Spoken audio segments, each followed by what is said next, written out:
की उपासना का महापर्व छठ पूजा आज। जानिए डूबते सूर्य को अर्घ्य देने का समय। 19 नवंबर 2023 को व्रती महिलाएं शाम के समय डूबते हुए सूर्य को अर्घ्य देंगी।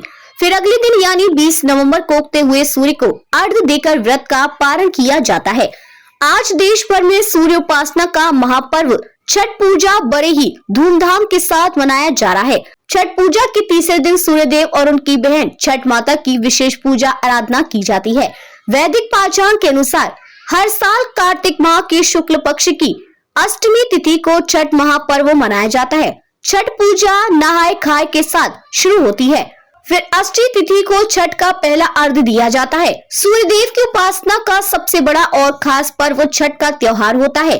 संध्या समय अर्घ्य देने से कुछ विशेष तरह के लाभ होते हैं। इससे नेत्र ज्योति बढ़ती है, लंबी आयु मिलती है और आर्थिक संपन्नता आती है।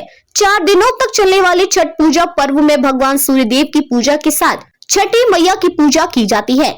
इस दिन महिलाएं व्रत रखती हैं और अपनी संतान की लंबी आयु और सुख समृद्धि की कामना के लिए छठी मैया से आशीर्वाद प्राप्त करती हैं। छठ पर्व के तीसरे दिन व्रती महिलाएं शाम के समय डूबते हुए सूर्यदेव को अर्घ्य देती हैं।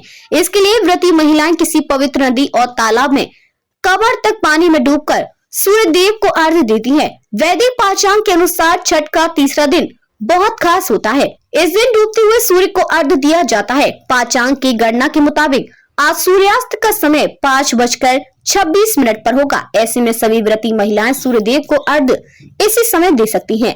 छठ पर्व 4 दिनों तक चलता है। पहले दिन नहाय खाए, दूसरे दिन खरना, तीसरे दिन डूबते हुए सूर्य को अर्घ्य और चौथे दिन उगते हुए सूर्य को अर्घ्य देकर व्रत पूरा किया जाता है। छठ पर्व का तीसरा दिन बहुत खास होता है क्योंकि इस दिन डूबते हुए सूर्य देव को अर्घ्य दिया जाता है। धार्मिक मान्यताओं के अनुसार डूबते हुए सूर्य को अर्घ्य देने के पीछे मान्यताएं हैं। कार्तिक माह स्नान, पूजा और दान करने का विशेष महत्व होता है। इस माह में भगवान विष्णु जल में ही निवास करते हैं।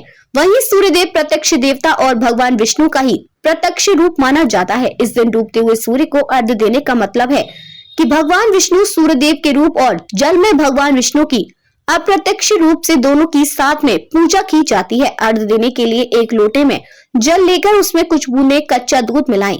इसी पात्र में लाल चंदन, चावल, लाल फूल और कुछ डालकर प्रसन्न मन से सूर्य की ओर मुख करके कलश को छाती के बीचों बीच लाकर सूर्य मंत्र का जप करते हुए जल की धारा धीरे धीरे प्रभावित कर भगवान सूर्य को अर्घ्य देकर पुष्पांजलि अर्पित करना चाहिए।